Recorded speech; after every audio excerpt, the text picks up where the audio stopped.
Hello, my name's Glen and I've been asked to share my story, my struggle, and some that I've overcome. And I commented on a video that I saw on the ajugaTRIBE, and the journey is long, and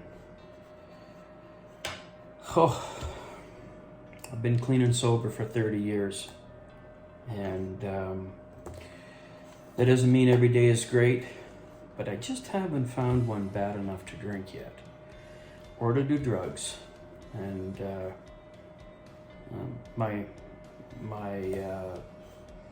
addiction that brought me to my knees was drugs, not alcohol. But alcohol was a big part of my life as I was growing up and in high school, and always trying to figure out how to fit in and where I could fit in and what I needed to do to fit in. And I think I was like 15, and I had an older brother who used to buy all us alcohol, and I found a way to fit in and to be important and to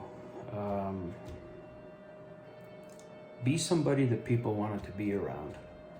I never knew what that was like. My mom divorced at a young age and remarried. I'm the youngest of four, and I don't have any visual recollection of my biological father and mother being together. And my mom remarried by the time I was, or before I started school. And, I never did really feel like I fit in. I felt like I was adopted, although I know I wasn't. But my whole time I was always feeling like, what do I got to do to fit in? And I always felt like everybody else was better than me, and I needed to do something to sort of level the playing field, something spectacular, whatever that was. I needed to do something to have something up so that I could be equal to. And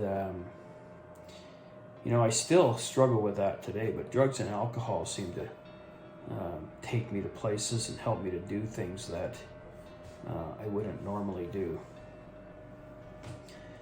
I was married, I had children, then I got married and married the mother of my children, and have 4 beautiful children, and didn't know what it was like to be a man, didn't know what it was like to be a father, didn't know what it was like to be a husband, and work is what I wanted to do, and so I poured my life into work so that I could provide for my family, because my parents fought about money all the time, and I didn't want that to be our lot in life. However, we did fight, but we didn't really fight about money, but money was probably an undercurrent.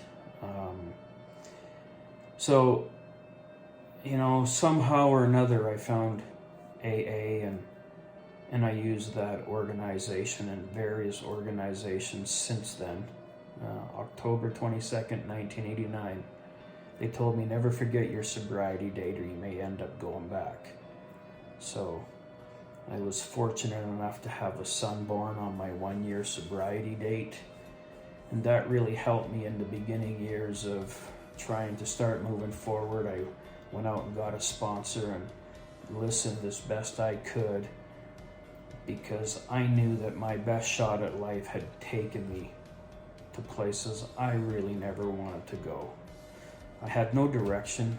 I don't blame my parents. I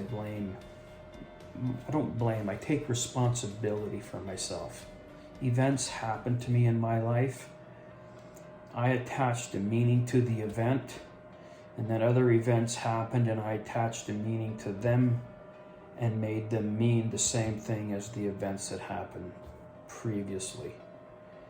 So the sum result of all the meanings I attached to all the events that happened was that I was a loser trying to make it in a winner's world, and not knowing how to do that, not having mentorship, guidance, direction, not knowing that I was capable of changing the meanings that I had attached to all the events that had happened in my life.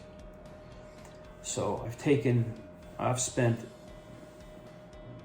many tens of thousands of dollars to learn and grow and develop, to what it would take to be something, not necessarily to other people, but to myself, where I could look in the mirror and go, there's somebody that is somebody.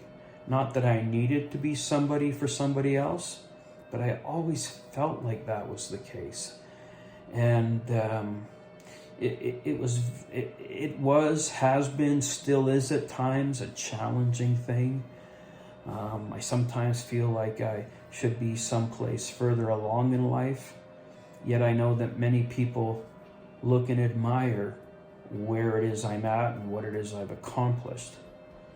The battle that we fight, that I fight, that probably you fight, is the battle in between here. What does this say to this? What do I think? What do I mean? What do I make things mean? And how to just be okay with that. I have a question for you.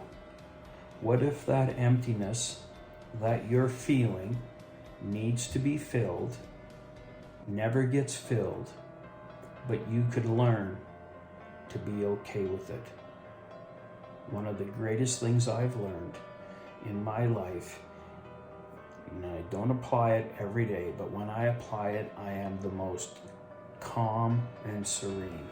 And that is, the thing that's missing out of my life is actually in my life.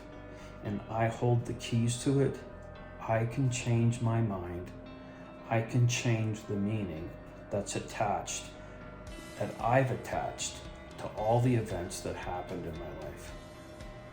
I'm so grateful that I have chosen to face life head on, and that anything that happens, it's up to me to attach the meaning to it. And I just want to encourage you that you, me, we're all in this thing called life, and it is a journey.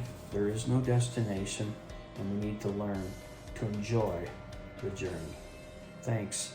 I'm a pleasure to be part of the Ajuga gang, and thank you for putting this together. Take care. Bye for now.